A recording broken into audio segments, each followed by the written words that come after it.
Be learning diploma in Bible second year module 3 lesson 7 7వ పాఠము. బాప్తిస్మమును పొందవలనన్నది ఆజ్ఞ లేక ఐచ్ఛికమా? బాప్తిస్మమును పొందవలనన్నది ఆజ్ఞ లేక ఐచ్ఛికమా? అనగా పరిశుద్ధ గ్రంథములో ప్రస్తుత కాలానికి క్రీస్తునందు విశ్వాసముంచినటువంటి ప్రతి ఒక్కరూ తప్పనిసరిగా బాప్తిస్మమును పొందవలనా, లేక వారి ఇష్టాన్ని బట్టి బాప్తిస్మము పొందితే పొందవచ్చు లేకపోతే లేదు అన్నట్టుగా ఉందా? పరిశుద్ధ గ్రంథములో వ్రాయబడినటువంటి సంగతులు ఏమిటి?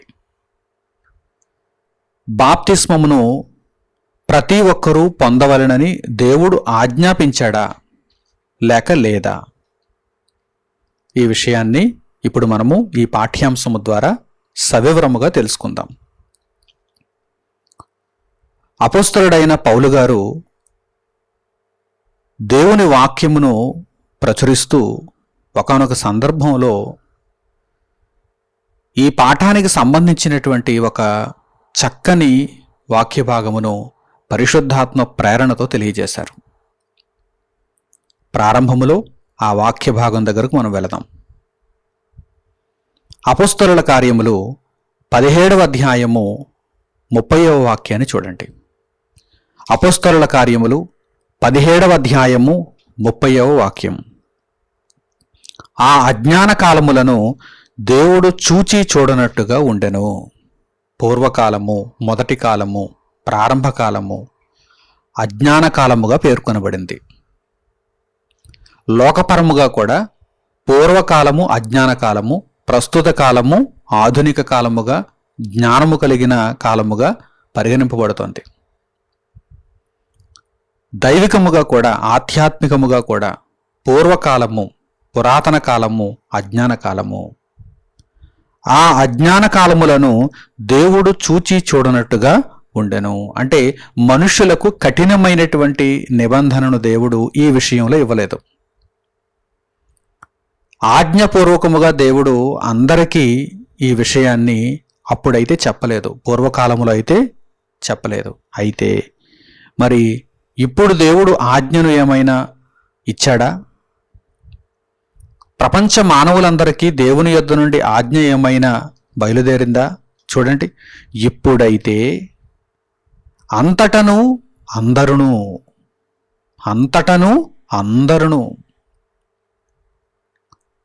అంటే ఈ ప్రాంతపు వారు ఆ ప్రాంతపు వారిని ఎటువంటి భేదం లేదు, ఈ జాతి మనుష్యులు ఆ జాతి మనుష్యులు అని ఎటువంటి భేదం లేదు. అంతటను అందరును మారు మనస్సు పొందవలెనని మనుషులకు ఆజ్ఞాపించుచున్నాడు. ఇప్పుడైతే ప్రస్తుత కాలానికి మనం వచ్చేయాలి. పౌలు గారు ఈ మాటలు చెప్పి సుమారు 2000 సంవత్సరాలు గడిచిపోయింది. అప్పటి నుంచి కూడా అంతటను అందరును మారు మనస్సు పొందవలెనని పరలోకమందున్న దేవుడు మనుషులకు ఆజ్ఞాపించుచున్నాడు. ఆజ్ఞ బయలుదేరింది. మారు మనస్సును వెంబడించేదేమిటి? బాప్తిస్మము. క్రీస్తును గూర్చిన మాట వినుట వలన విశ్వాసము కలుగును. దేవుని వాక్యమును విశ్వసించినటువంటి మనిషి మారు మనస్సును పొందును. మారు మనస్సు పొందినటువంటి వ్యక్తి బాప్తిస్మమును పొందును. కనుక ఈ ప్రక్రియ అంతా కూడా దేవుని ఆజ్ఞ.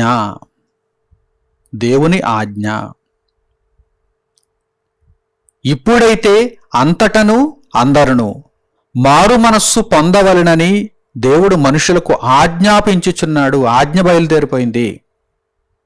ఇక ఎటువంటి సందేహం లేదు, ఇది ఆజ్ఞ లేక ఐచ్ఛికమా, మా ఇష్టానుసారముగా మేము నిర్ణయం తీసుకోవచ్చా, మనస్సులో ప్రభువు నుంచుకొని బాప్తిస్మము తీసుకోకపోయినా పర్వాలేదా అని అనుకోవడానికి వీలు లేదు. ఇది ఒక ఆజ్ఞ, దేవుని యొద్ద నుండి బయలుదేరిన ఒక ఆజ్ఞ. కనుక మనుష్యులందరూ, ఇందులో ఎవరికి కూడా మినహాయింపు లేదు. మనుష్యులందరూ, వారు పురుషులైనా స్త్రీలైనా నపుంసకులైనా సరే, వారు అంగహీనులైనా సరే, ఎవరైనా సరే మనుషులకు దేవుడు ఆజ్ఞాపించుచున్నాడు, ఇదిగో మారు మనస్సు పొందవలెను, మారు మనస్సు నొందండి, లేదంటే దేవుని యొక్క ఉగ్రతను భరించాలి, దేవుని ఉగ్రతను మీరు తప్పించుకోలేరు, జాగ్రత్త అని దేవుడు ఆజ్ఞను జారీ చేశాడు. కనుక బాప్తిస్మము పొందవలెను అనున్నది ఆజ్ఞే, దేవుని ఆజ్ఞే అని మనకు అర్థమవుతుంది. ఆజ్ఞను అతిక్రమిస్తే పరిశుద్ధ గ్రంథము ఏమని సెలవిచ్చింది? ఆజ్ఞాతిక్రమము పాపము. ఆజ్ఞాతిక్రమము పాపము అంటే మారు మనస్సు నొందకుండా, దేవుని వాక్యము పట్ల విశ్వాసము లేకుండా, బాప్తిస్మమును పొందకుండా, దేవుని రాజ్యములో చేర్చబడకుండా, క్రీస్తును వెంబడించకుండా ఉండుట వలన దేవుని ఆజ్ఞను ధిక్కరించినట్టు అవుతుంది, దేవుని ఆజ్ఞను అతిక్రమించినట్టు అవుతుంది. కనుక అది పాపముగా పరిగణింపబడుతుంది. ఇది దేవుని వాక్యము ద్వారా మనము తెలుసుకోవలసినటువంటి సత్యము. మనుషులందరికీ దేవుడు ఆజ్ఞాపిస్తున్నాడు, ఇదిగో మీరు మారు మనస్సు పొందండి, పాపపు జీవితాలలో నుండి బయటకు రండి, పరిశుద్ధమైనటువంటి బ్రతుకులను క్రీస్తు ద్వారా మీరు సంపాదించుకోండి అని దేవుడు తెలియజేస్తున్నాడు. అలాగే మరొక వాక్య భాగాన్ని ఈ సందర్భాన్ని అనుసరించి మనం చూద్దాం. మత్తయి సువార్త 28వ అధ్యాయము 16వ వాక్యం నుండి చూడండి. మత్తయి సువార్త 28వ అధ్యాయము 16వ వాక్యం నుండి 11 మంది శిష్యులు, 11 మంది శిష్యులను రాయబడిందంటే అర్థం ఏంటి? ఇస్కరియోతు యూదా తప్పిపోయాడు.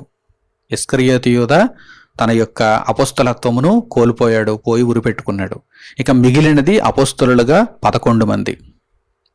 తరువాత మత్తయి చేర్చబడ్డాడు. పెంతెకొస్తు పండుగ దినమున వారు మేడగదిలో సమావేశమైనప్పుడు, వారు చీట్లు వేసి దేవునికి ప్రార్థించినప్పుడు మత్తయి పేరిట చీటి వచ్చెను. ఆ మత్తయి 12వ అపోస్తలుడుగా లెక్కింపబడ్డాడు. కానీ ఇదిగో ఈ సందర్భానికైతే 11 మంది శిష్యులు మాత్రమే ఉన్నారు. 11 మంది శిష్యులు యేసు తమకు నిర్ణయించిన గలిలయలోని కొండకు వెళ్ళిరి. వారు ఆయనను చూచి ఆయనకు మ్రొక్కిరి గాని కొందరు సందేహించిరి. కొందరు సందేహపడుతున్నారు, మేము యేసుక్రీస్తు ప్రభువుకు మ్రొక్కచ్చా లేదా అని కొందరు సందేహపడుతున్నారు, కొందరు మ్రొక్కుతున్నారు. అయితే వారి సందేహాన్ని నివృత్తి చేస్తున్నారు ప్రభువు. చూడండి, అయితే యేసు వారి యొద్దకు వచ్చి, పరలోకమందును భూమి మీదను నాకు సర్వాధికారము ఇయ్యబడి ఉన్నది. ఇక మీరు సందేహించవలసినటువంటి అవసరత లేదు.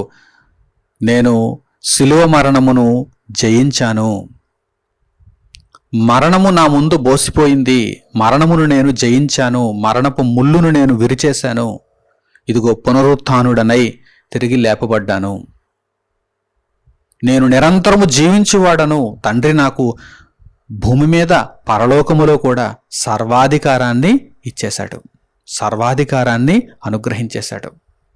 కనుక మీరు సందేహపడకుండా నాకు మ్రొక్కవచ్చు అని ప్రభువు వారి యొక్క సందేహాన్ని నివృత్తి చేస్తున్నారు. అలాగే తర్వాత ఇంకా ఏమంటున్నారు చూడండి, మీరు మాత్రమే కాదు, కాబట్టి మీరు వెళ్ళి సమస్త జనులను శిష్యులనుగా చేయుడి. ఇందులో ఎటువంటి భేదం లేదు. యూదులు, ఇశ్రాయేలీయులు, ఈ ప్రాంతం వారు, ఆ ప్రాంతం వారు, ఈ జాతి వారు, ఆ జాతి వారు, ఏ భేదం లేదు. సమస్త మనుష్యులు, సమస్త జనుల దగ్గరకు మీరు వెళ్ళండి. కాబట్టి మీరు వెళ్ళి సమస్త జనులను శిష్యులనుగా చేయుడి. అధికారం వచ్చిన తర్వాత ఈ మాటను తెలియజేస్తున్నారు యేసుక్రీస్తు ప్రభు. సర్వాధికారాన్ని పొందిన తర్వాత, ఇదిగో పరలోకమందు భూమి మీదను నాకు సర్వాధికారము ఇయ్యబడి ఉన్నది కనుక మీరు సర్వలోకానికి వెళ్ళండి, సమస్త జనులను నాకు శిష్యులనుగా చేయండి. తండ్రి యొక్కయు కుమారుని యొక్కయు పరిశుద్ధాత్మ యొక్కయు నామములోనికి వారికి బాప్తిస్మం ఇచ్చుచు. మీరు దేవుని వాక్యాన్ని ప్రకటించి విని విశ్వసించి మారు మనసు నొందిన వారికి తండ్రి యొక్కయు కుమారుని యొక్కయు పరిశుద్ధాత్మ యొక్కయు నామములోనికి బాప్తిస్మం ఇవ్వాలి, వారిని దేవుని రాజ్యములో చేర్చాలి. అలా బాప్తిస్మం ఇచ్చుచు, నేను మీకు ఏ ఏ సంగతులను ఆజ్ఞాపించితినో, ఇవన్నీ కూడా ఆజ్ఞలు. మీరు సర్వలోకానికి వెళ్ళండి, సమస్త జనులను శిష్యులనుగా చేయండి. వారు దేవుని వాక్యాన్ని విని విశ్వసించినప్పుడు, యేసుక్రీస్తు ప్రభువును తమ రక్షకునిగా అంగీకరించినప్పుడు, వారు మారు మనస్సు పొందినప్పుడు వారి పాపములు క్షమింపబడతాయి. వారికి బాప్తిస్మం ఇవ్వండి, సంఘములో చేర్చండి, దేవుని బిడ్డలనుగా వారిని మార్చండి, దేవునికి కుమారులుగా ప్రతి ఒక్కరూ మారాలి అని యేసుక్రీస్తు ప్రభువు చెప్పినటువంటి సంగతులన్నీ కూడా ఆజ్ఞలు. అందుచేత ఆయన ఏమంటున్నారు, నేను మీకు ఏ ఏ సంగతులను ఆజ్ఞాపించితినో వాటినన్నిటినీ గైకొనవలెనని వారికి బోధించుడి. నేను మీకు చెప్పిన సంగతులన్నీ కూడా ఆజ్ఞలే, వాటన్నిటినీ గైకొనవలెనని వారికి బోధించుడి. ఇదిగో నేను యుగ సమాప్తి వరకు సదాకాలము మీతో కూడా ఉన్నానని వారితో చెప్పాను. నేను పరలోకానికి వెళుతున్నా, మీకు సహాయంగా ఉంటాను, ఆత్మరూపిగా మీ దగ్గరే ఉంటాను, మీతో పాటుగా ఉంటాను, సదాకాలము మీతో కూడా ఉన్నానని వారితో చెప్పాను. కనుక ప్రియులారా, బాప్తిస్మము అనేది దేవుని ఆజ్ఞ, ప్రభువు వలన అనుగ్రహింపబడిన ఆజ్ఞ. ఆ ఆజ్ఞను ప్రతి ఒక్కరూ పాటించాలి. దేవుని వాక్యమును విన్న తరువాత విశ్వాసము కలిగిన వారు, యేసుక్రీస్తు ప్రభువును తమ సొంత రక్షకునిగా అంగీకరించిన వారు తప్పనిసరిగా బాప్తిస్మమును పొందాలి. అప్పుడు మాత్రమే వారు రక్షింపబడతారు. లేదంటే ఆజ్ఞను అతిక్రమించినట్టు అవుతుంది. బాప్తిస్మము పొందవలను అనేది ఐచ్ఛికము కాదు, మీ ఇష్టం, తీసుకుంటే తీసుకోండి లేకపోతే లేదు అన్నట్టు కాదు. బాప్తిస్మమును మీరు పొందితేనే దేవునికి కుమారులుగా మారతారు. బాప్తిస్మమును పొందితేనే మీరు దేవుని యొక్క రాజ్యములో చేర్చబడతారు అని దేవుని వాక్యము ద్వారా స్పష్టముగా మనము గ్రహించవచ్చు. అలాగే యేసుక్రీస్తు ప్రభువు మరియు నీకోదేముల మధ్య జరిగినటువంటి సంభాషణను మరొక్కసారి మనము పరిశీలన చేయగలిగితే అక్కడ కూడా ప్రభువారు ఏమంటున్నారు, ఒకడు దేవుని రాజ్యములో ప్రవేశించాలంటే, ఒకడు దేవుని రాజ్యములో ప్రవేశమును పొందాలంటే నీటి మూలముగాను ఆత్మ మూలముగాను జన్మించాలి, తిరిగి జన్మించాలి, నూతనముగా జన్మించాలి. ఇది ఆజ్ఞ, ఇది కండిషన్. ఎవడైనను దేవుని రాజ్యములో ప్రవేశింపగోరితే వాడు బాప్తిస్మమును పొందవలెను. యేసుక్రీస్తు ప్రభువు నామమున వాడు బాప్తిస్మమును పొందవలెను. చూడండి ఆ వాక్య భాగాన్ని ఇప్పుడు మీరు చూడండి. యోహాను సువార్త 3వ అధ్యాయము 1వ వాక్యము నుండి మీరు గమనించండి. యోహాను సువార్త 3వ అధ్యాయము 1వ వాక్యము నుండి, యూదుల అధికారి అయిన నీకోదేమును పరిసయ్యుడొకడుండెను. అతడు రాత్రి యందు ఆయన యొద్దకు వచ్చి, బోధకుడా, నీవు దేవుని యొద్ద నుండి వచ్చిన బోధకుడు అని మేము ఎరుగుదుము. దేవుడు అతనికి తోడైయుంటేనే గాని నీవు చేయుచున్న సూచక క్రియలను ఎవడునూ చేయలేడని ఆయనతో చెప్పాను. అందుకు యేసు అతనితో, ఒకడు క్రొత్తగా జన్మించితేనే కాని అతడు దేవుని రాజ్యమును చూడలేడని నీతో నిశ్చయముగా చెప్పుచున్నానెను. ఒకడు క్రొత్తగా జన్మించాలి. ఫుట్నోట్లో ఏమనుంది? లేక పైనుండి జన్మించాలి. భూసంబంధిగా జన్మించడం కాదు. తల్లి గర్భము నుండి భూసంబంధులుగా మీరు జన్మించారు, అయితే మీరు మరలా క్రొత్తగా జన్మించాలి. ఇది ఆజ్ఞ, ఇది కండిషన్. ఒకడు క్రొత్తగా జన్మించితేనే కాని అతడు దేవుని రాజ్యమును చూడలేడని నీతో నిశ్చయముగా చెప్పుచున్నాను. ఇది ఖచ్చితమైనటువంటి మాట. మరే ఇతర పద్ధతిలోనూ దేవుని రాజ్యంలో ప్రవేశించడానికి అవకాశము లేదు. ఒకడు క్రొత్తగా జన్మించాలి. ఒకడు క్రొత్తగా జన్మించితేనే కాని అతడు దేవుని రాజ్యమును చూడలేడని నీతో నిశ్చయముగా చెప్పుచున్నాను. అప్పుడు నీకోదేమునకు సందేహం వచ్చింది, క్రొత్తగా జన్మించడం అంటే ఏమిటి? అందుకు నీకోదేము, ముసలివాడైన మనుష్యుడు ఎలాగూ జన్మింపగలడు? రెండవ మారు తల్లి గర్భమందు ప్రవేశించి జన్మింపగలడా అని ఆయనను అడుగగా యేసు ఇట్లనెను, క్రొత్తగా జన్మించడం అంటే ఏంటో తెలుసా? బాప్తిస్మము. దేవుని వాక్యమును విని మారు మనస్సు నుండి పాపక్షమాపణ నిమిత్తము బాప్తిస్మమును పొందినటువంటి వారు క్రొత్తగా జన్మించిన వారు. అందుచేతనే యేసుక్రీస్తు ప్రభువు వారు వెంటనే తెలియజేస్తున్నారు ఆ సమాధానాన్ని. నీకోదేముకు వచ్చినటువంటి ప్రశ్నకు సమాధానాన్ని వెంటనే ఆయన తెలియజేస్తున్నారు. చూడండి, యేసు ఇట్లనెను, ఒకడు నీటి మూలముగాను ఆత్మ మూలముగాను జన్మించితేనే గాని దేవుని రాజ్యములో ప్రవేశింపలేడని నీతో నిశ్చయముగా చెప్పుచున్నాను. క్రొత్తగా జన్మించడం అంటే ఏమిటి? పైనుండి జన్మించడం అంటే ఏమిటి? నీటి మూలముగాను ఆత్మ మూలముగాను జన్మించుట. నీటి మూలముగా జన్మించుట అంటే నీళ్లలో పాతి పెట్టబడి సమాధి చేయబడి తిరిగి లేపబడుట, నీళ్లలో బాప్తిస్మము. అలాగే ఆత్మ మూలముగా జన్మించుట అనగా ఏమిటి? దేవుడు పరిశుద్ధాత్మను మనకు వాగ్దానముగా యేసుక్రీస్తు ప్రభువు నామమున అనుగ్రహించుట. పరిశుద్ధాత్మతో నింపబడుతున్నాము, పరిశుద్ధాత్మలో ముంచబడుతున్నాము, పరిశుద్ధాత్మలో బాప్తిస్మము. ఒకడు నీటి మూలముగాను ఆత్మ మూలముగాను జన్మించితేనే గాని దేవుని రాజ్యంలో ప్రవేశింపలేడని నీతో నిశ్చయముగా చెప్పుచున్నాను. కనుక ఇది ఆజ్ఞ. పరలోక రాజ్యములో మనం ప్రవేశించాలంటే ఖచ్చితంగా బాప్తిస్మమును పొందాలి. ఒకవేళ కొందరు అనుకుంటున్నారేమో ఇది ఐచ్ఛికమేమో, ఇది దేవుని ఆజ్ఞ కాదేమో అని ఒకవేళ ఎవరైనా అనుకుంటున్నారేమో. నేను ప్రభువును నమ్ముకున్నాను కానీ బాప్తిస్మమును పొందలేదని కొందరు అంటూ ఉంటుంటారు అప్పుడప్పుడు. నాకు దేవుని వాక్యం అంటే ఇష్టమే, నాకు ప్రభు అంటే ఇష్టమే, కానీ సామాజిక పరిస్థితులకు తలొగ్గి, సామాజిక పరిస్థితులకు నేను లొంగిపోయి భయపడి బాప్తిస్మము తీసుకోవటం లేదని కొందరు. అలాగే నాకు వ్యక్తిగతంగా బాప్తిస్మము తీసుకోవాలని ఇష్టము లేదని మరికొందరు. ఇలా వివిధ కారణాల చేత బాప్తిస్మమును దూరం పెడుతున్నారా? మీరు దేవుని రాజ్యములో ప్రవేశించాలంటే బాప్తిస్మము తప్పనిసరి. ఒకడు నీటి మూలముగాను ఆత్మ మూలముగాను జన్మించితేనే కాని అతడు దేవుని రాజ్యములో ప్రవేశింపలేడని నీతో నిశ్చయముగా చెప్పుచున్నానని ప్రభువు వారు స్వయంగా తెలియజేశారంటే తప్పనిసరిగా ప్రతి ఒక్కరూ కూడా బాప్తిస్మమును పొంది మాత్రమే పరలోక రాజ్యములో ప్రవేశించగలరని మీరందరూ కూడా రూఢిగా తెలుసుకోవాలి. కనుక ఇది దేవుని ఆజ్ఞ, ఇది దేవుని ఆజ్ఞ, ఐచ్ఛికము కాదు, దేవుని ఆజ్ఞ. అలాగే మరొక వాక్య భాగాన్ని మనం చూడగలిగితే, మనుషులందరూ దేవుని గూర్చిన రక్షణ జ్ఞానమును పొందవలెనని దేవుడు ఇచ్చయించుచున్నట్టుగా, కోరుకుంటున్నట్టుగా మనకు అర్థమవుతుంది. చూద్దాం. పౌలు గారు తిమోతికు రాసిన మొదటి పత్రిక 2వ అధ్యాయము 4వ వాక్యాన్ని గమనించండి. పౌలు గారు తిమోతికు రాసిన మొదటి పత్రిక 2వ అధ్యాయము 4వ వాక్యం, ఆయన మనుష్యులందరూ రక్షణ పొంది సత్యమును గూర్చిన అనుభవ జ్ఞానము గలవారై ఉండవలెనని ఇచ్చయించుచున్నాడు.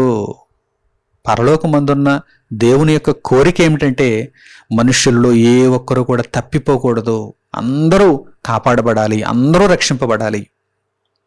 నిత్యాగ్ని నరకము యొక్క తీవ్రత, దాని యొక్క వేడిమి, అక్కడ ఉండేటువంటి భయానక పరిస్థితులు దేవుని కంటే ఎక్కువగా మరెవ్వరికీ తెలియదు.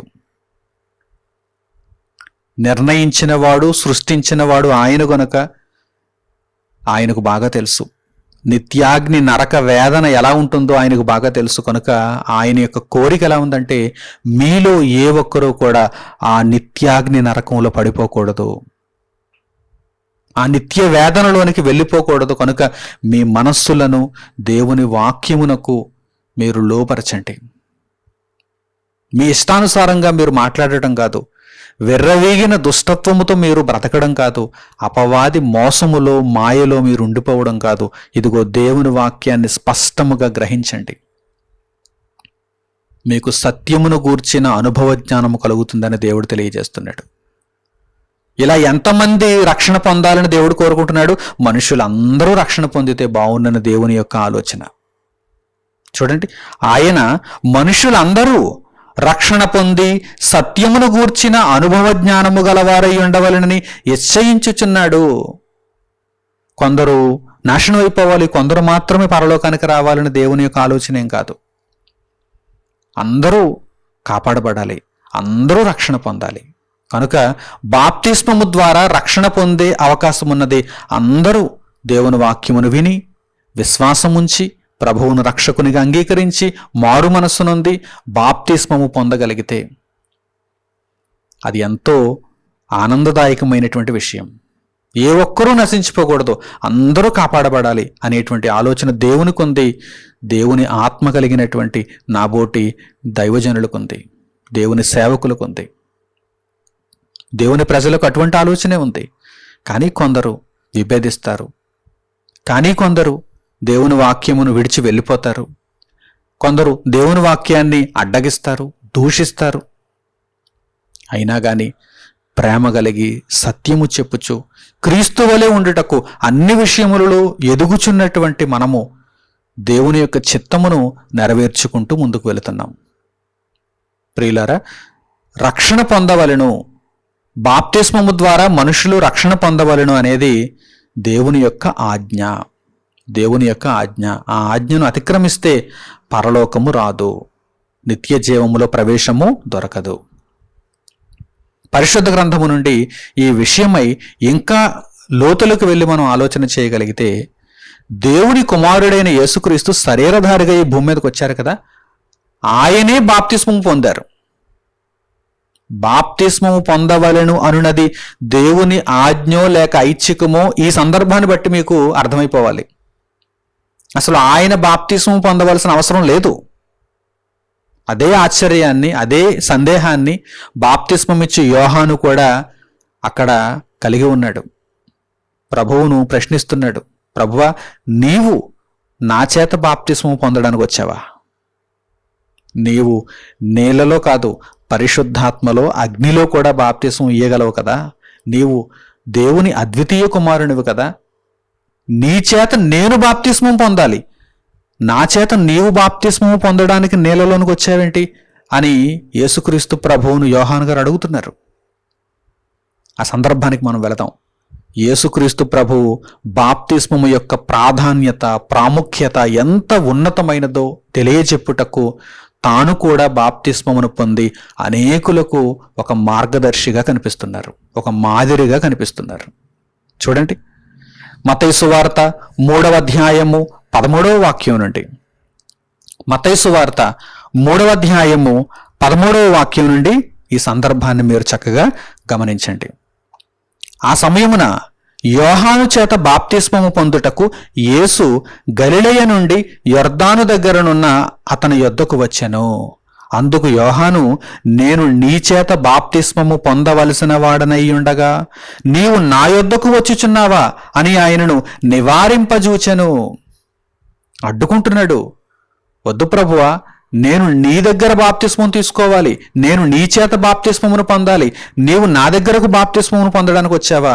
వద్దు అని నివారింపజూచాను. గాని యేసు, ఇప్పటికి కానిమ్ము, ఈ సందర్భానికి నీవు కానిమ్ము, నాకు బాప్తిస్మం ఇమ్ము. ఎందుచేత, ఎందుకు అలా జరిగించాలి? నీతి యావత్తు ఎలాగూ నెరవేర్చుట మనకు తగియున్నదని అతనికి ఉత్తరమిచ్చెను గనుక అతడు అలాగూ కానిచ్చెను. నీతి యావత్తు, దేవుని నీతి విషయములో మనము ఎక్కడ కూడా కొదువు పెట్టకూడదు, కొరత ఉంచకూడదు. నీతి యావత్తు ఎలాగూ నెరవేర్చుట మనకు తగియున్నది. నీతి యావత్తు ఎలాగూ నెరవేర్చుట మనకు తగియున్నది. ఆలోచిస్తున్నారా? ప్రభువు మాటలను అర్థం చేసుకుంటున్నారా? నేను నీతిమంతుడను గనక బాప్తిస్మము పొందవలసిన అవసరం లేదని ప్రభువారు అనుకోలేదండి. నేను అనేకులకు ఒక మాదిరిగా ఉండాలి, నేను శరీరాన్ని ధరించుకొని వచ్చాను కనుక అనేకులకు ఒక మాదిరిగా ఉండాలి అంటే మనుష్యులందరూ బాప్తిస్మం పొందాలని దేవుని యొక్క అభీష్టము, దేవుని యొక్క ఆలోచన అనేటువంటి విషయము మనకి ఇక్కడ అర్థమవుతుంది. అలాగని యేసుక్రీస్తు ప్రభువు బాప్తిస్మం పొందిన తర్వాత పరమందున్న తండ్రి కోపగించుకున్నాడా? నువ్వెందుకయ్యా బాప్తిస్మం పొందడం? పాపాత్ములైనటువంటి మనుషులు బాప్తిస్మాన్ని పొందాలి కానీ నీవు నీతిమంతుడవు, నీవెందుకు బాప్తిస్మం పొందావని ఏమైనా ఆయన కోపగించుకున్నాడా? లేదు. అత్యానంద భరితుడయ్యాడు. ఆ తర్వాత మాటలు చూడండి. యేసు బాప్తిస్మము పొందిన వెంటనే నేలలో నుండి ఒడ్డునకు వచ్చెను. ఇదిగో ఆకాశము తెరవబడెను. దేవుని ఆత్మ పావురము వలె దిగి తన మీదకి వచ్చుట చూచెను. మరియు ఇదిగో ఈయనే నా ప్రియ కుమారుడు, ఈయన యందు నేను ఆనందించుచున్నానని ఒక శబ్దము ఆకాశము నుండి వచ్చెను. తండ్రి పొంగిపోతున్నాడు. నీతి యావత్తును జరిగిస్తున్నాడు యేసుక్రీస్తు ప్రభువు. బాగా ఆలోచిస్తున్నారా? అంతకు మునుపు చాలామంది నీతిమంతులను దేవుడు కనుగొన్నాడు, కానీ వారు నీతి యావత్తు జరిగించిన నీతిమంతులు కాదు. కొంత కొరత ఉంటుంది. దేవుడు ఆ కొరతను కూడా భర్తీ చేసి వారిని నీతిమంతులుగా మార్చాడు. కానీ యేసుక్రీస్తు ప్రభువు నీతి విషయములో ఎక్కడా కూడా కొరత పెట్టలేదు, కొదువు పెట్టలేదు. నీతి యావత్తు. మీకు ఈ విషయం అర్థం కావాలంటే ఒక ఉదాహరణ చెబుతాను. మనము పాఠశాలలో విద్యను అభ్యసిస్తున్నప్పుడు లేక కళాశాలలో విద్యను అభ్యసిస్తున్నప్పుడు ఒక్కొక్క సంవత్సరం ఒక్కొక్క బ్యాచ్ విద్యార్థులు మనకు కనిపిస్తుంటారు. ఒక్కొక్క సంవత్సరం ఒక్కొక్క బ్యాచ్.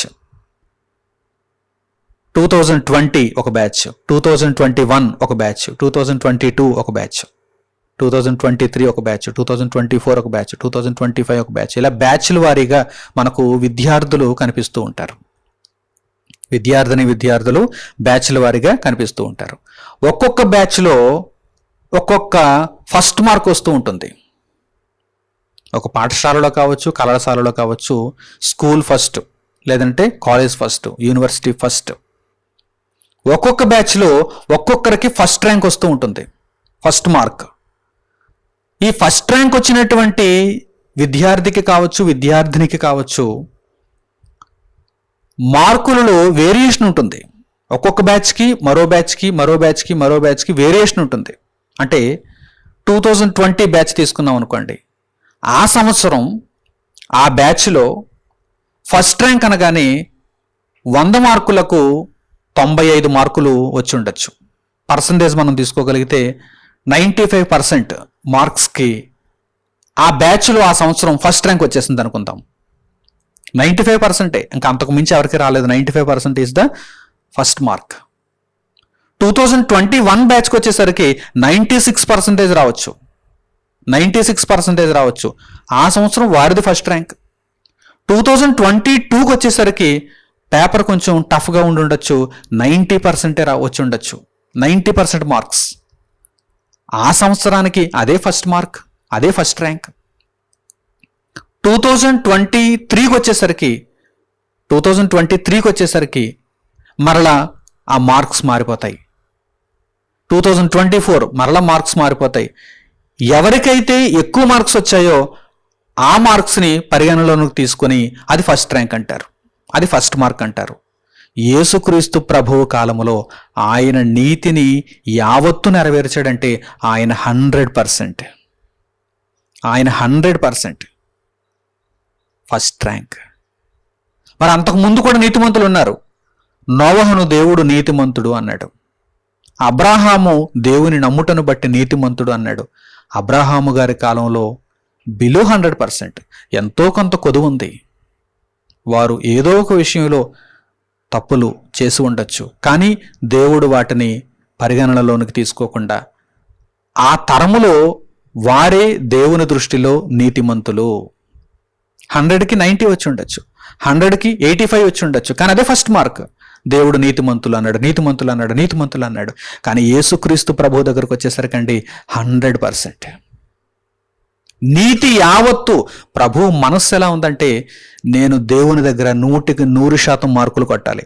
అందుచేతనే వెంటనే తండ్రి ఆనందంతో పలుకుతున్నాడు చూడండి, ఇదిగో ఈయన నా ప్రియ కుమారుడు, ఈయన యందు నేను ఆనందించుచున్నాను. ఎంత గొప్ప విషయం చూసారా? యోహాను గారికి కూడా ఆశ్చర్యం వేసింది. ప్రభువా, నీవు నా చేత బాప్తిస్మం పొందడానికి వచ్చావా? నేను నీ చేత బాప్తిస్మము పొందవలసిన వాడను అని అంటున్నారు. కానీ యేసుక్రీస్తు ప్రభువారు అంటున్నారు, నీతి యావత్తు ఎలాగూ జరిగించుట మనకు తగియున్నది.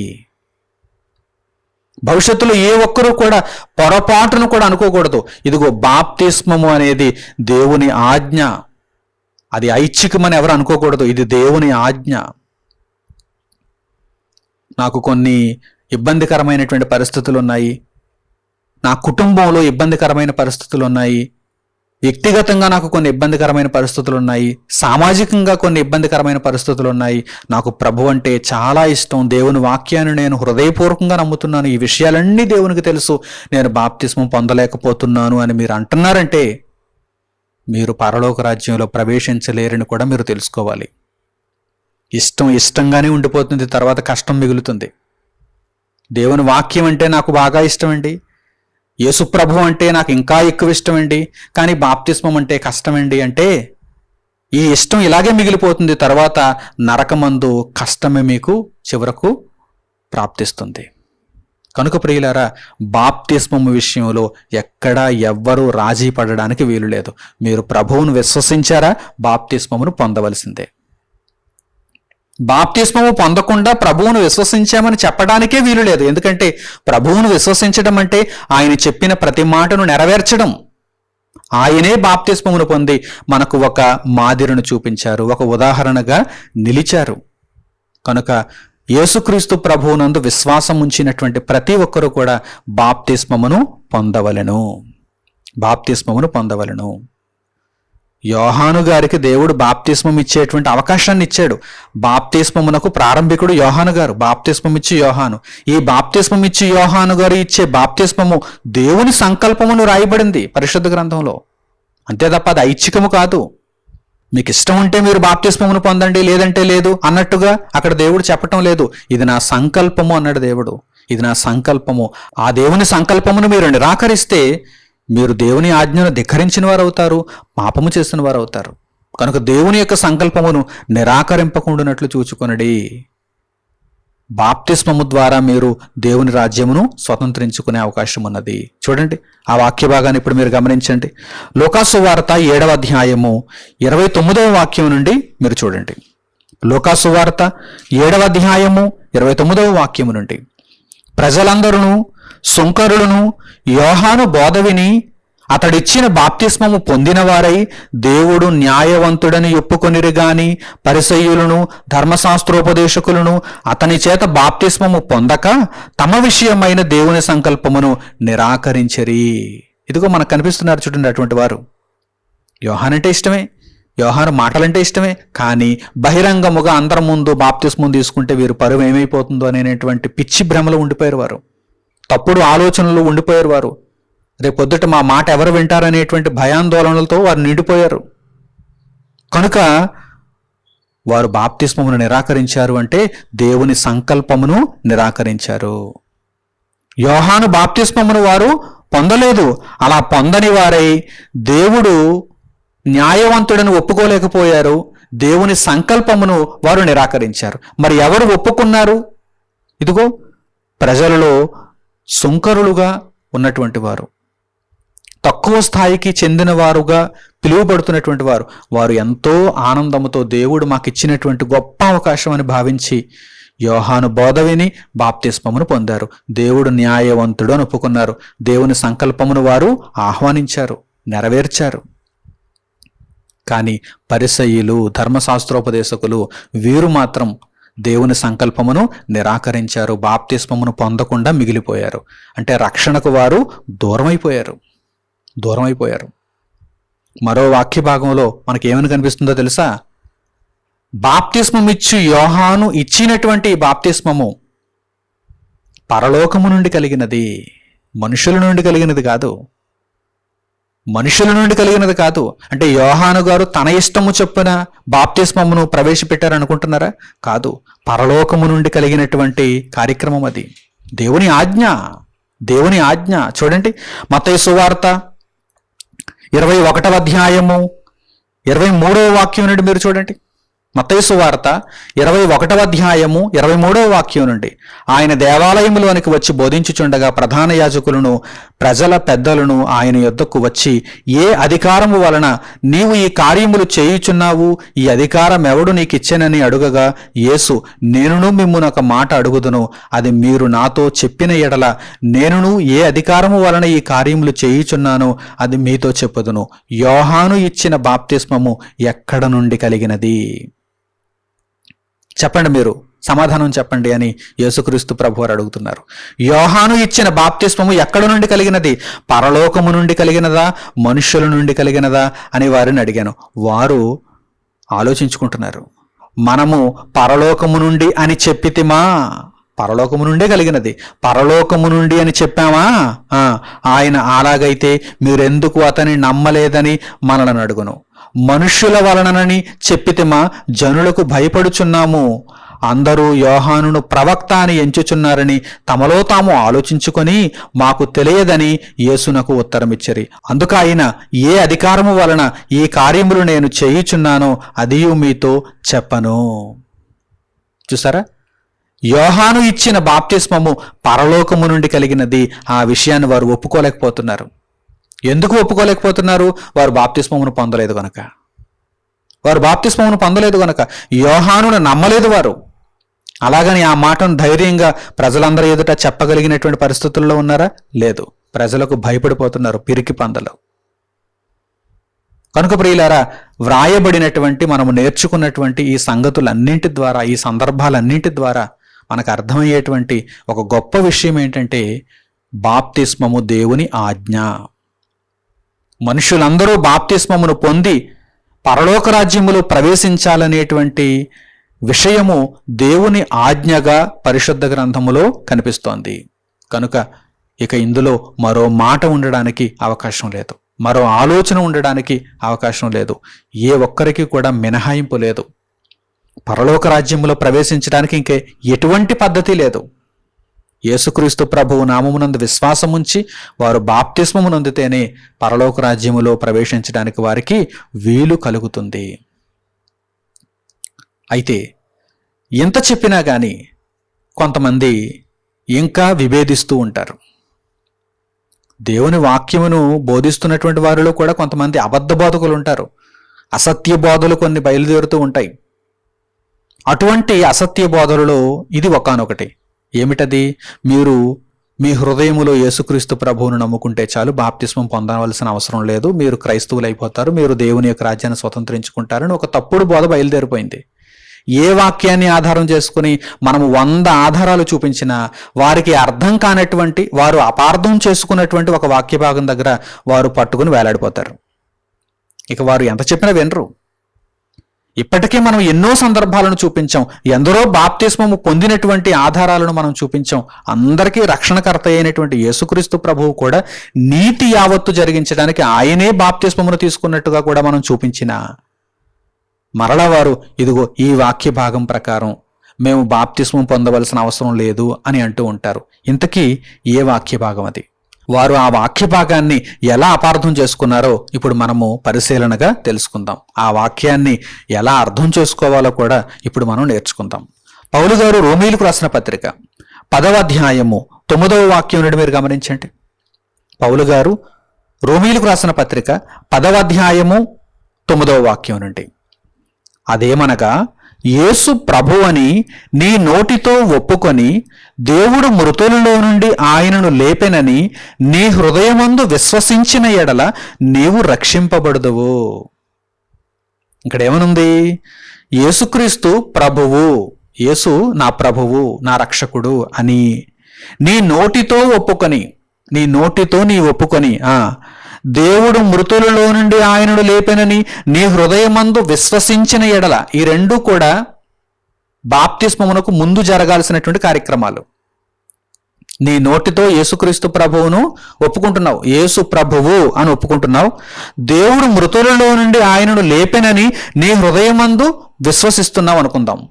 అలా విశ్వసించిన ఎడల నీవు రక్షింపబడదు అని వ్రాయబడింది. రక్షింపబడదు అంటే అర్థం ఏమిటి? వెంటనే నీవు పరలోకానికి వెళ్ళిపోతావనా? ఇంకా చాలా కార్యక్రమాలు ఉన్నాయి, ఇంకా చాలా కార్యక్రమాలు ఉన్నాయి. రక్షణకు తొలిమెట్టు, రక్షణకు ప్రారంభము. ఈ విషయాన్ని ప్రారంభం నుంచి దేవుడు తెలియజేస్తున్నాడు కదా. కాగా వినుట వలన విశ్వాసము కలుగును, వినుట క్రీస్తును గూర్చిన మాట వలన కలుగును. ఒక ఇంటికి పునాది వేస్తున్నప్పుడు ఆ పునాదిలో కూడా కొన్ని లేయర్స్ ఉంటాయి. మొట్టమొదట ఆ మార్కింగ్ వేస్తారు, ఆ తర్వాత పిల్లర్స్, ఎక్కడెక్కడ పిల్లర్స్ పెట్టాలి వాటిని నిర్ణయించుకుంటారు. ఆ తర్వాత సిమెంటు, ఆ మెటల్, అలాగే ఆ ఇసుక, ఇవన్నీ కూడా ఏ పాలలో కలపాలి అవన్నీ నిర్ణయించుకుంటారు. ఆ తర్వాత మధ్యలో ఫిల్లింగ్ ఏంటి, ఇసుకతో ఫిల్ చేయాలా లేకపోతే మట్టితో ఫిల్ చేయాలా, దీనిని నిర్ణయించుకుంటారు. ఆ తర్వాత ఫ్లోరింగ్. మీరు ఆలోచన చేస్తున్నారా? పునాదిలో కూడా వివిధ దశలున్నాయి, వివిధమైనటువంటి లేయర్స్ ఉన్నాయి. అలాగే క్రైస్తవ విశ్వాస జీవితంలో కూడా పునాది దశలో మీరు దేవుని వాక్యాన్ని వినాలి, విన్న వాక్యాన్ని విశ్వసించాలి, హృదయపూర్వకముగా యేసుక్రీస్తు ప్రభువును మీ రక్షకునిగా ఒప్పుకోవాలి, మీ పాపములను విడిచిపెట్టాలి. మీరు పాపాత్ములను ఒప్పుకొని మీ పాపములను విడిచిపెట్టాలి. పాపములకు పాపక్షమాపణ నిమిత్తము బాప్తిస్మమును పొందాలి. బాప్తిస్మమును పొందిన తర్వాత కూడా వెంటనే పరలోకం వస్తుందని దేవుడు చెప్పడం లేదు. అంతము వరకు సహించిన వాడెవడో వాడే రక్షింపబడును అని మనకు పరిశుద్ధ గ్రంథంలో కనిపిస్తుంది. కనుక ఇక్కడ పౌలు గారు మొదటి మెట్టును గూర్చి వివరిస్తున్నారు. మొదటి మెట్టును గూర్చి వివరిస్తున్నారు. మీకు ఇది అర్థం కావాలంటే మరలా ఒక ఉదాహరణ మీకు చెబుతాను. మా అబ్బాయి డాక్టర్ అవ్వాలంటే ఏం చేయాలండి అని అడుగుతారు. మా అబ్బాయి డాక్టర్ అవ్వాలంటే ఏం చేయాలి? ఆ డాక్టర్ విద్య గురించి తెలిసినటువంటి వారు ఏమని చెబుతారు? NEET exam రాయాలండి. మీ అబ్బాయి ప్రస్తుతానికి ఏం చేస్తున్నాడు అంటారు. మా అబ్బాయి ప్రస్తుతం 5వ తరగతి చదువుతున్నాడండి అని అన్నారనుకోండి, ఇంకా చాలా టైం ఉందండి. 6వ తరగతి, 7వ తరగతి, 8వ తరగతి, 9వ తరగతి, 10వ తరగతి బాగా చదవమనండి, అప్పుడు వచ్చి అడగండి, ఏం చేయాలో చెబుతానని అంటారు. సరే, మా అబ్బాయి ఇప్పటికే అన్ని తరగతులు పూర్తి చేసేసాడు, ప్రస్తుతం ఇంటర్మీడియట్ చదువుతున్నాడు, డాక్టర్ అవ్వాలంటే ఏం చేయాలి? ఏమడిగారు ప్రశ్న? డాక్టర్ అవ్వాలంటే ఏం చేయాలి? అప్పుడు తెలిసినటువంటి వారు, ఆ విద్యను గురించి తెలిసినటువంటి వారు, ఆ ప్రాసెస్ తెలిసినటువంటి వారు ఏమని చెబుతారు? నీట్ ఎగ్జామ్ అని ఒక ఎగ్జామ్ ఉందని. ప్రస్తుతానికైతే నీట్ ఎగ్జామ్, భవిష్యత్తులో మారచ్చు. నీట్ ఎగ్జామ్ అని ఒక ఎగ్జామ్ ఉందండి, ఒక పరీక్ష ఉందండి. ఇంతకు మునుపు పూర్వం అయితే ఎంసెట్ ఎగ్జామే ఉండేది. ప్రస్తుతం నీట్ ఎగ్జామ్ అని ఒక ఎగ్జామ్ ఉందండి. ఆ ఎగ్జామ్ని అతడు క్రాక్ చేయగలిగితే, ఆ ఎగ్జామ్ అతడు మంచి మార్కులతో, మంచి ర్యాంక్తో అతడు పాస్ అవ్వగలిగితే, ఉత్తీర్ణత సాధించగలిగితే అప్పుడు డాక్టర్ అయ్యేటువంటి అవకాశం ఉంటుందండి అని చెబుతారు. నీట్ ఎగ్జామ్ క్రాక్ చేసినంత మాత్రం డాక్టర్ అయిపోతాడా? మీరు చెప్పినట్టుగా మా అబ్బాయి నీట్ ఎగ్జామ్లో మంచి ర్యాంక్ సంపాదించాడండి, ఉత్తీర్ణుడైపోయాడండి, ఇక నుంచి మా అబ్బాయిని డాక్టర్ అని పిలవచ్చా? లేదండి, ఇంకా 5 సంవత్సరాల విద్య ఉంది, ఎంబీబీఎస్. ఇప్పుడు ప్రవేశాన్ని పొందాడంతే. వైద్య కళాశాలలో ఒక సీట్ వస్తే అందులో ప్రవేశం పొందాడంతే. ప్రవేశం పొందినంత మాత్రాన మరలా డాక్టర్ అయిపోయినట్టు కాదు. చదువుతున్నాడు ఇంకా. ఆ విద్యను అభ్యసించాలి, పరీక్షలు రాయాలి, పరీక్షలలో ఉత్తీర్ణత సంపాదించాలి. మీకు అర్థమవుతుందా? ఇంకా చాలా ప్రాసెస్ ఉంది. ఆ తర్వాత ఫైనల్గా ఎప్పుడైతే ఆ కళాశాల వారు ఇతనికి ఎంబీబీఎస్ పట్టా ఇస్తారో అప్పుడు అతడు డాక్టర్గా పిలువబడడానికి అవకాశం ఉంటుంది, ప్రాక్టీస్ చేయడానికి అప్పుడు అవకాశం ఏర్పడుతుంది. కానీ ప్రారంభంలో మా అబ్బాయి డాక్టర్ అవ్వాలంటే ఏం చేయాలి అనగానే ఇదంతా చెప్పారా? ఇదంతా అక్కడ వివరించి చెప్పడానికి కూడా టైం ఉండదు, అంత సమయం ఉండదు. కనుక అప్పటికప్పుడు ఏం చేయాలో చెబుతారు. నీట్ ఎగ్జామ్ రాయమనండి అంటారు. నీట్ ఎగ్జామ్ రాయమనండి. అలాగే ఇక్కడ పౌలు గారు రక్షణ పొందుటకు ప్రారంభములో ఏమి చేయాలి? మొదటి మెట్టు ఏమి చేయాలి? ఇదిగో, నీవు యేసు ప్రభువని నీ నోటితో ఒప్పుకొని దేవుడు మృతులలో నుండి ఆయనను లేపెనని నీ హృదయమందు విశ్వసించిన ఎడల నీవు రక్షింపబడదువు. ఎలయనగా నీతి కలుగునట్లు మనుషుడు హృదయములో విశ్వసించును, రక్షణ కలుగునట్లు నోటితో ఒప్పుకొనును. ఏమనగా ఆయన యందు విశ్వాసం ఉంచు వాడెవడును సిగ్గుపడడని లేఖనము చెప్పుచున్నది. యూదుడని గ్రీసు దేశస్థుడని భేదము లేదు, ఒక్క ప్రభువే అందరికీ ప్రభువై ఉండి తనకు ప్రార్థన చేయు వారందరి ఎడల కృప చూపుటకు ఐశ్వర్యవంతుడై ఉన్నాడు. ఎందుకనగా ప్రభువు నామమును బట్టి ప్రార్థన చేయువాడెవడో వాడు రక్షింపబడును. ఇదంతా కూడా ప్రారంభపు స్థాయి, ప్రారంభపు మెట్టు. ఇంకా చాలా ఉంది, ఇంకా ప్రాసెస్ చాలా ఉంది. ఎంత ఉందంటే, నీవు మరణము వరకు నమ్మకముగా నీ రక్షణను కాపాడుకుంటేనే గాని నీవు పరలోక రాజ్యంలో ప్రవేశించలేవు. ఎంత ఉంది. ఎంబీబీఎస్ అయినా 5 సంవత్సరాల్లో నీవు పూర్తి చేసుకోగలిగేటువంటి అవకాశం ఉందేమో కానీ ఈ రక్షణ కార్యక్రమాన్ని నీవు ఎంతకాలము కొనసాగించుకోవాలి? నీ తుది శ్వాస వరకు, నీ మరణము వరకు. గుర్తుపెట్టుకోండి, ప్రతి ఒక్కరికి ఇది చాలా ముఖ్యమైనటువంటి విషయం. ఏదో నేను బాప్తిస్మం పొందేశాను, ఒక్క రోజులో నేను యేసుక్రీస్తు ప్రభువును రక్షకునిగా అంగీకరించాను, నా పాపములు కడిగివేయబడ్డాయి, నేను బాప్తిస్మం పొందాను, నీళ్లలో బాప్తిస్మం పొందాను, పరిశుద్ధాత్మను నేను దేవుని యొద్ద నుండి పొందగలిగాను, నేను కొంతకాలం అయితే ప్రభువులో ఉండగలిగాను, ఇప్పుడు నేను ఇక ఉండలేకపోతున్నాను, లోకములో కలిసిపోతున్నాను, లోకాశలకు లొంగిపోతున్నాను అని అనుకుంటే మీ రక్షణ అక్కడతో నిలుపుదలైపోయినట్టే, అక్కడతో రక్షణ ఆగిపోయినట్టే. మునుపు మీరు బాప్తిస్మము తీసుకున్న విషయం, మునుపు మీరు ప్రభువును విశ్వసించిన విషయం దేవునికి తెలుసు. కానీ మునుపు మీరు జరిగించిన కార్యక్రమాలు మీరు తరువాత లోకాశలకు లొంగిపోయి ప్రభువును విడిచి వెళ్ళిపోవటం వలన అన్నీ నిర్వీర్యం అయిపోతాయి, అన్నీ నీరు గారిపోతాయి, నిష్ప్రయోజనం అయిపోతాయి. మీరు పరలోకంలో ప్రవేశించలేరు.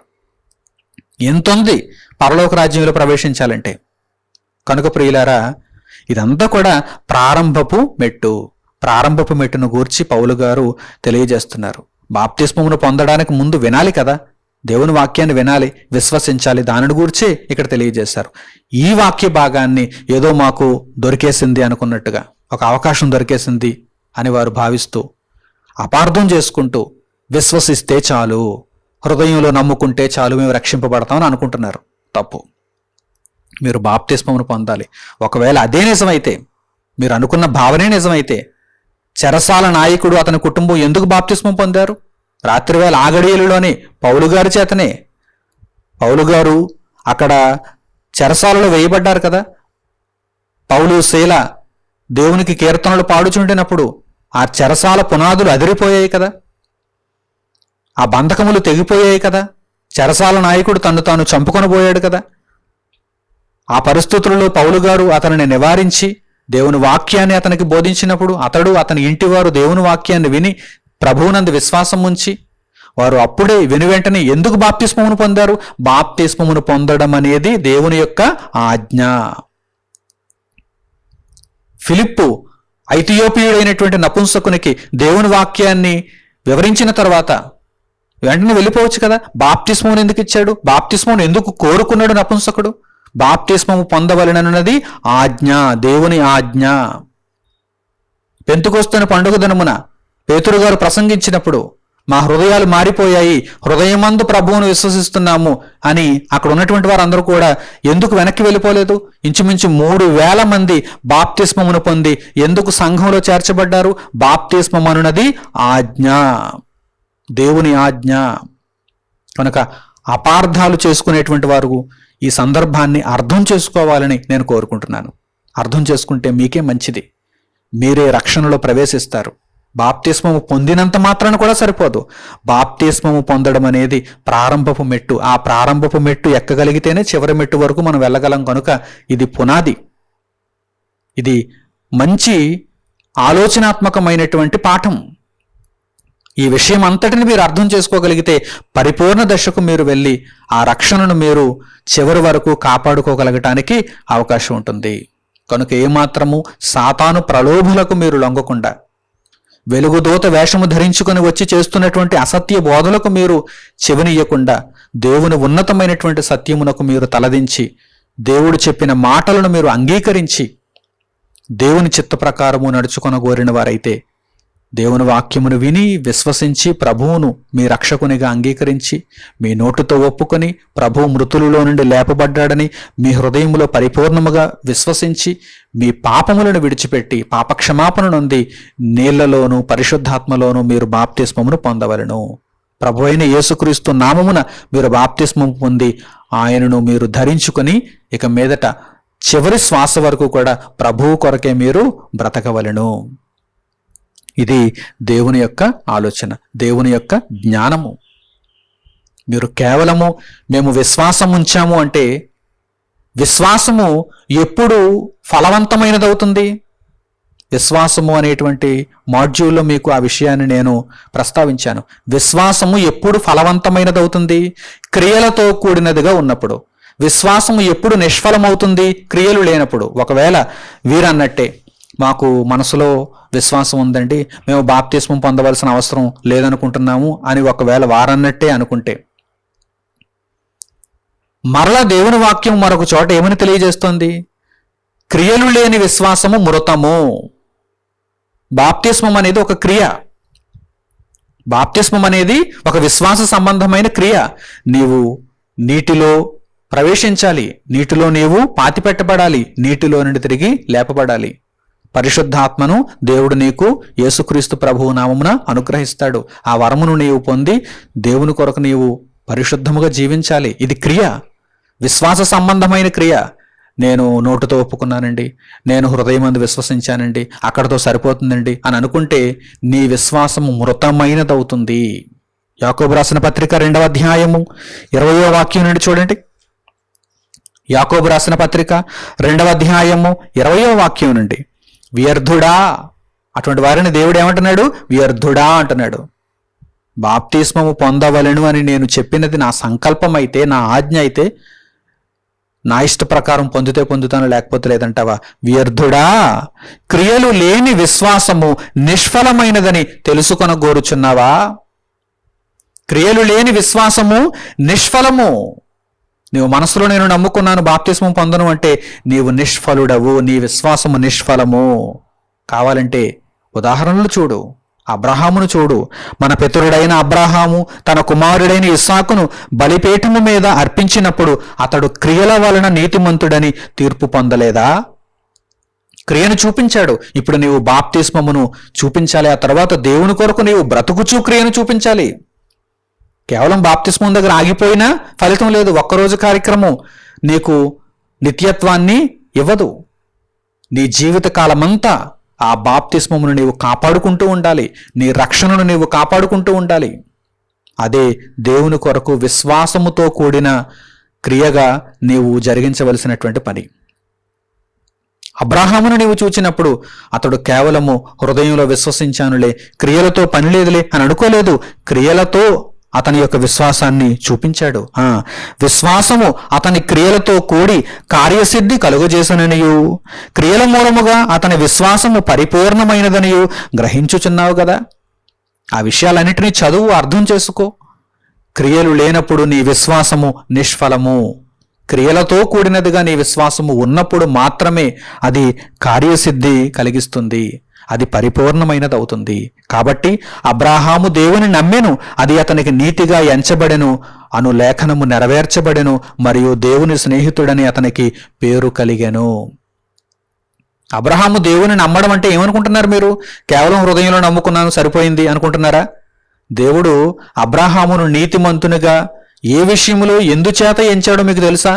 అబ్రహాము దేవుని నమ్మిన తర్వాత ఆ నమ్మికను క్రియలలో చూపించాడు కనుకనే దేవుడు అబ్రహామును నీతిమంతునిగా ఎంచాడు. తర్వాత చూడండి, మనుష్యుడు విశ్వాసం మూలమున మాత్రము కాక క్రియల మూలమును నీతిమంతుడని ఎంచబడునని మీరు దీని వలన గ్రహించితిరి. ఆ ఉదాహరణను మీరు పరిపూర్ణముగా తెలుసుకోగలిగితే అప్పుడు మీకు అర్థమవుతుంది, విశ్వాసం అనేది విశ్వాస సంబంధమైన క్రియలతో కూడినదిగా ఉండాలి. అప్పుడు మాత్రమే ఫలవంతమైనదిగా ఉంటుంది, లేదంటే నిష్ఫలమవుతుంది. అలాగే మరో ఉదాహరణ చూడండి, రాహాబును వేశ్య. అటువలనే రాహాబును వేశ్య కూడా దూతలను చేర్చుకొని వేరొక మార్గమున వారిని వెలుపలికి పంపివేసినప్పుడు క్రియల మూలముగా నీతిమంతురాలిని ఎంచబడిను కదా. ప్రాణము లేని శరీరమేలాగు మృతము, అలాగే క్రియలు లేని విశ్వాసమును మృతము. ప్రాణము లేని శరీరము పైకి ఆకారం అయితే కనిపిస్తుంది, కానీ ప్రాణం లేదు, అది మృతమైనది, అది శవం. రాహాబుని వేశ్యను కూడా మీరు జ్ఞాపకం చేసుకుంటే ఆమె విశ్వాసాన్ని హృదయంలో ఉంచుకొని క్రియలు చేయకుండా అయితే ఊరుకోలేదు. తాను చేయగలిగిన క్రియను అక్కడ చేసి ఇదిగో దేవునికి తన విశ్వాసాన్ని క్రియలలో చూపించింది. అప్పుడు ఆమె రక్షింపబడింది. కనుక ప్రియులారా, ఏదో నేను హృదయంలో నమ్ముకున్నాను, మనస్సులో ప్రభు అంటే నాకు చాలా ఇష్టం, దేవుని వాక్యం అంటే చాలా ఇష్టం కనుక నేను బాప్తిస్మమును పొందను అని అనుకుంటే మీరు అవివేకులు, మీరు అజ్ఞానులు, మీరు వ్యర్థులు. మీ విశ్వాసము మృతమైనదవుతుంది. కనుక అటువంటి తప్పుడు భావాలతో ఉండకుండా బాప్తిస్మమును పొందవలెను అనునది దేవుని ఆజ్ఞ, అది ఐచ్ఛికము కాదు, అది దేవుని ఆజ్ఞ అని మీరు గ్రహించి మీరు ప్రభువును విశ్వసించిన వారైతే, దేవుని వాక్యమును మీరు హృదయపూర్వకముగా అంగీకరించిన వారైతే వెంటనే బాప్తిస్మమును పొంది ప్రభువు రాజ్యములో చేర్చబడాలి.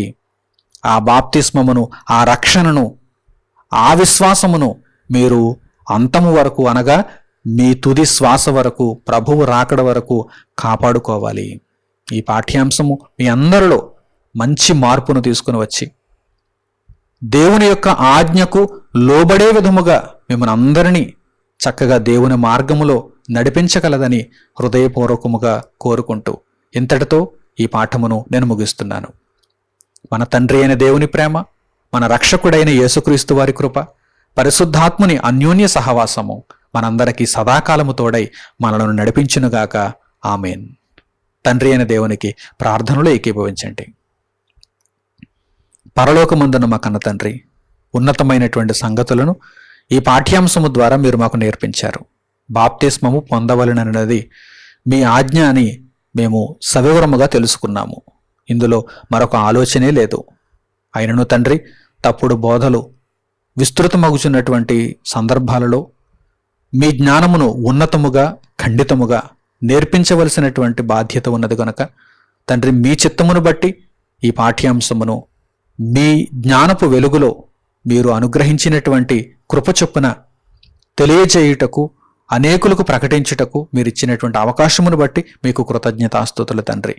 మీ బిడ్డలందరూ మీ ఆజ్ఞలను నెరవేర్చుటలో ఏమాత్రము వెనకడుగు వేయకుండా, తమ స్వచిత్తమునకు విలువనియ్యకుండా మీ చిత్తమునే వారు గొప్పదిగా ఎంచగలుగుటకు కృపనిమ్మని మిమ్మును వేడుకుంటూ, మా జీవితకాలమంతయు మిమ్మును ఘనపరచువారముగా, మిమ్మును స్తుతించువారముగా, మిమ్మును కీర్తించువారముగా, మాట చేత గాని క్రియ చేత గాని సమస్తమును యేసుక్రీస్తు వారి పేరిట మేము చేయగలుగునట్లుగా మమ్మను దీవించమని మిమ్మల్ని వేడుకుంటూ, మా ప్రార్థనా మనవులన్నిటినీ మా ప్రభువును మా రక్షకుడునైన యేసుక్రీస్తు వారి పేరిట మిమ్మల్ని వేడుకొనుచున్నాము తండ్రి. ఆమెన్. అందరికీ వందనములు. సెలవు.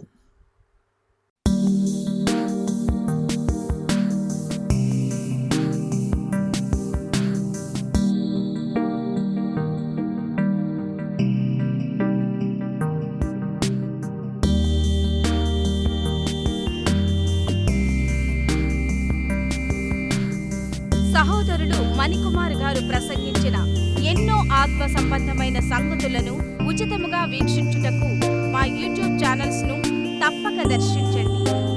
మా సమాచారమును ఎప్పటికప్పుడు తెలుసుకుని ఆత్మీయాభివృద్ధి నొందవలనంటే మా యూట్యూబ్ ఛానల్స్ ను సబ్స్క్రైబ్ చేసుకోండి. సత్వర నోటిఫికేషన్ల కొరకు సబ్స్క్రైబ్ బటన్ ప్రక్కనే ఉన్న బెల్ సింబల్ ను క్లిక్ చేయండి.